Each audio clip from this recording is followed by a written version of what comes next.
Scoop is here. We're going through Manly.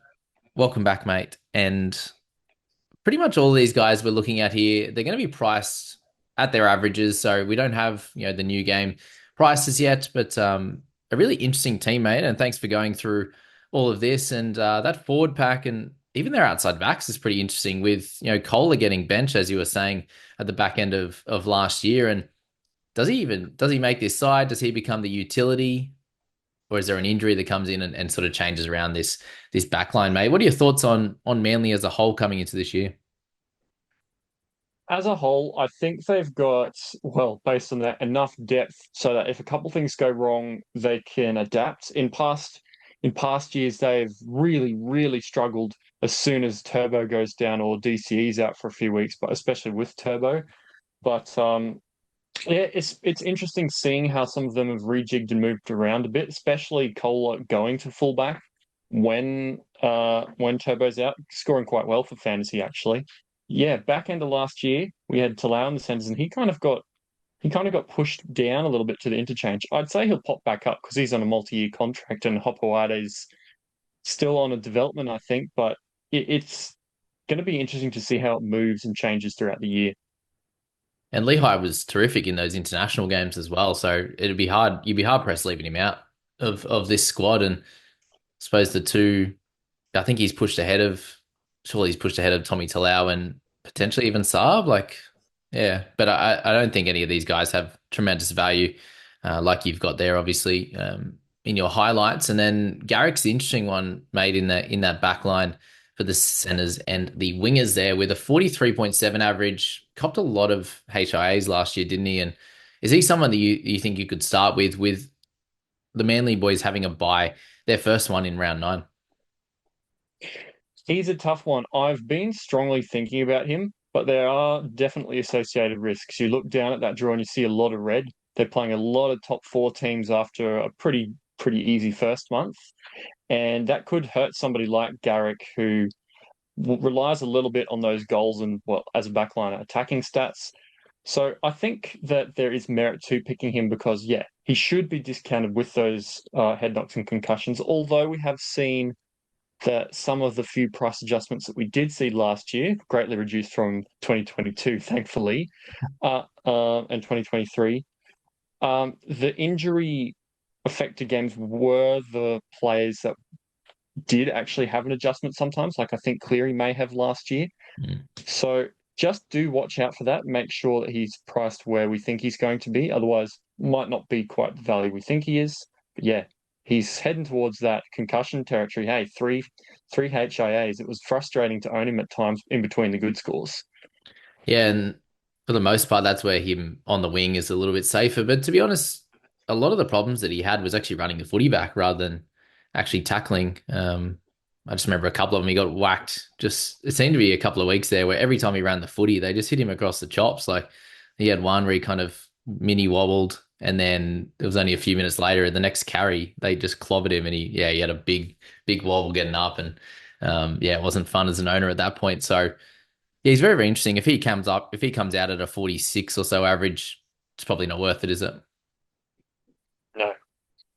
And then Tommy, on the other hand, mate, you just mentioned about that pretty solid first month with, Cowboys probably not being as good, Warriors a bottom 8 side, Canberra somewhere in amongst that middle, and then Para not as good last year, but they might be improved.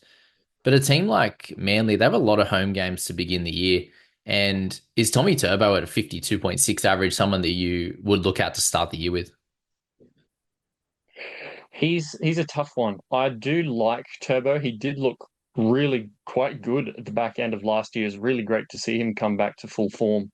He does tend to be a back end of the season player like some of the outside backs do, but with so many home games, even with those that tough middle section, that might be mitigated a little bit. If you scroll down to that bunch of red, that Cronulla game in round six, I think it is, that's listed as an away game, but that's actually Perth. So that's neutral. So it's quite a lot of home games where they probably have a little bit of a boost. All the ones in bold are home games. So you can see pretty much they've got only one real away game in round two before their Penrith game in round 8. Mm. Yeah, it's interesting. Just looking at your graph you've got together there, it's a fairly solid start, as we said. Pretty tough all the way up to Origin. Bit up and down through Origin, which yeah, he doesn't tend to play a lot of games through that period. But then for the back sort of six rounds or so, he could be absolute dynamite through that point. So it's probably just picking and choosing your moments with a few of these wing fullbacks, hey, because most of them do play Origin. Yeah, there's going to be a few that are away. There'll be some shuffling, and there could be some value that pops up in that time because again, Manly are one of those few teams that do have a really, really good Origin schedule for those non-Origin guys. So if you don't end up picking Garrick at the start, for example, he might be a really good option come round 11 or round 12 because then he'll play each of those three Origin weeks and be a really, really good scorer in that position. He seems to come up sort of somewhere around that. If he's started really well, that sort of round 5 or 6, or if he's lost a little bit of cash and then has a bunch of good games following that buy there in that round 10, 11 before Origin, seems to be like clockwork every year. And there were times last year where buying him at sort of an early 500s was great, but if you bought him in the 650, 700, you kind of got burned a bit, which is interesting for sure. Moving to halfback, mate, you've got DCE down here at a 53.3 average. You've got him there as winding down. Talk to us a little bit about the halves combo and how that affected DCE. Yeah, DC has been a staple in our end of season teams for probably at least the last 5, 10 years. He's been fantastic, good scorer, lots of kick meters. But when Luke Brooks came over, that share dwindled a little bit, and there were games where Brooks actually took over half the kick meters. So he dropped from that high 50s, 60 sort of average down to low 50s. And that's fine, and that's a good scorer. But with potential retirement from Origin, and we don't know how long he'll continue to go on, maybe that share keeps going down. I don't expect he'll drop to suddenly sub 50 and not be relevant at all. But I'm not looking for him to be a high 50s type of scorer anymore. If he's available during that Origin period, maybe he's a fantastic option in that half position instead of like a Dylan Brown or a Mitch Moses alternative. Hmm. Yeah, the way I look at him is correct in that statement. If he does miss Origin and he somehow gets under a 50 average, then I think he's a pretty fun sort of pick there. I don't think he played his best at all or close to it last year. Seemed to go missing in games, which we didn't see from him. But is that more the factor of them going left and how many games that Tommy Talau scored a double or he got four in one game? So and then Tommy being fit for a fair bit more of the season. So there's a lot of factors, and yeah, maybe under that 50 average would be a good time to purchase him. Mate, Lockie Croker, you haven't got him in highlight at all, but he comes in at a 31 average, and previous years he's got into the early 40s. What do you see from him, or is it more for the fact that probably an 80-minute split between him and Gordon Chen come Tong? Yeah, I find it hard to put him at 80 minutes, given how Gordon's up and coming into the team. I looked at Croker's stats last year, and that was really the role they played him. All but 2 games, he was between, what was it, 49 and 60 minutes, and that was very consistent with having a utility that played the rest of the game at hooker. Mm. And I think that's probably going to be how they run for this year.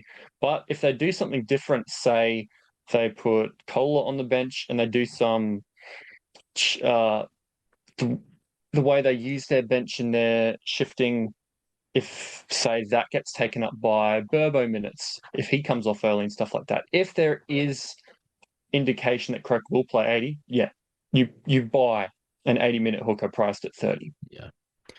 Yeah, I think I can agree with that. Is the just circumstantial for sure. If he's on that bench, then even tempting as it will be in the high 400s or something like that, for someone that has scored pretty good, then it might be a miss from him. But very interesting, that's for sure. We saw him priced pretty cheap in Supercoach in the 330 range or something, which is pretty wild. So yeah, we'll have to see where that brings out in fantasy when it does come out. The props, mate. It's an interesting situation. You've got Paseka, you've got Aloe, you've got Jazz Tavanga coming over, Takeaho coming back from the Super League. And Nathan Brown had a really nice season as well. Do we see any value in all these guys, or are they just going to kind of step on each other's toes? And you've even got Sipley missing this side currently as well. Yeah, I don't think really any of them present much value. If there will be any at all, you look for the guys with the higher PPM, like Jazz Tavanga at times in the Warriors will have a few games where he had 50 minutes and scored high 40s, that type of thing. Given his price, that might be nice. But with all of these players, it's a bit like a Titan situation where you've got Tina coming back, Regan Campbell Gillard added. I don't see a lot of value in packs like that where you just add more and compress the minutes for everybody. So yeah, you go with the guys that get an opportunity through injury with the high PPMs. Yeah, and it's just you look at upside as well, and none of these guys have it. With sort of Jake slowing down of being that 50-point guy as well, there's no one really to look at in the middles. Moving on to the edge, we've got Olakau'atu in your nice blue 50 plus guys and Ben Trebojevic on two different ends of the spectrum. Talk to me about Homole first, mate. Is he someone that you can start with a pretty solid draw to kick things off? And I feel like there were times last year, again, he does seem to drift in and out across seasons. I remember 2 years ago, there was talk of him playing Origin and he looked incredible. And then he kind of shit the bed through that sort of 3 rounds before Origin. This year was when he came back from Origin, he just had an absolute shocker and then got suspended and all that kind of stuff when I did purchase him myself. A weird season for him, mate. Do you see him being a 55 guy this year? I see him having stretches of 55 at the very least. So Mm. he, as you said, he is that kind of guy who almost like a Hudson Young. He can just go on a run and do really, really well, be one of the best edges in the game, and everybody wants him. But yeah, at the back end of last year, there's a lot of 30s and 40s. So I think there is definite good reason to have him as a gun edge in your team. But whether it fits in your 21 or however many they're going to make it this year as a 50 average guy already, is debatable. There's probably going to be a few guys around that sort of high 40s mark that do have some value, and I'm not sure if Mole is going to have that kind of value there, but there is potential. We've seen him score well in the past. If he puts that together for a season, he'll be like top three edges. Yeah. And he's done that for a bunch of years now. So over a stretch of time, he should be pretty safe to hit that 50 mark and have some upside. And it might not be the guy that we go with, but if you like him, if you're a Manly fan or whatever it is, he's a good option to start with for sure. And he's going up against, well, it might be Bateman or Kai O'Donnell from the Cows first game, and who's it going to be? Jackson Ford or something like that for the Wars in the second game, and then Hudson Young. There's going to be some fun little potential battles that he's going to Mm. have, but could come out with a 60 average to kick things off and start you off really well. But Burbo, mate, 31 for him. Still a lot of injuries last year. Very much a big risk of moving to centres in game as well, which we saw a fair bit last year as well. Price of 31, where does he sit on your list? You've got him there playing 60 minutes, most likely. Yeah, there was enough games where he just came off really early and somebody else went on or he moved around that I'm not confident giving him 80, especially with them signing somebody like Cheekham. So I'm Mm. putting him in the sort of Brendan Hands, Joey Lussick, and Salmon sort of bucket where, yeah, they'll probably do better than what they're priced at, but will the knocks that inevitably come with that actually allow him to be value, or will they poke him, keep poking his value back instead of being 100, 120K, being 40 or 50K of actual price rises? Mm. I don't think there's enough for him there. Yeah, you put it that way. It's like yeah, they could have a couple of good games, and then PPM seems to be a bit low some games in general if he plays the whole time or he moves to centers.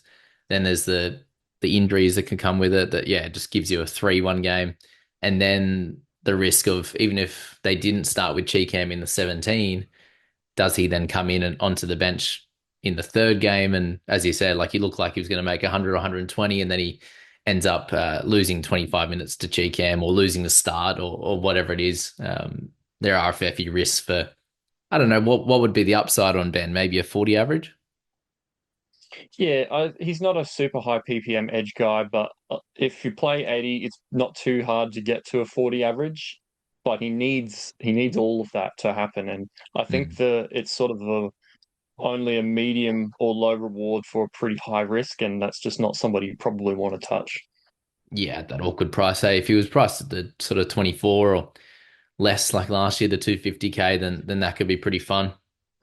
But yeah, there's a few ins and outs, isn't there? They lose Lawton, who came on and played a fair bit of edge as well.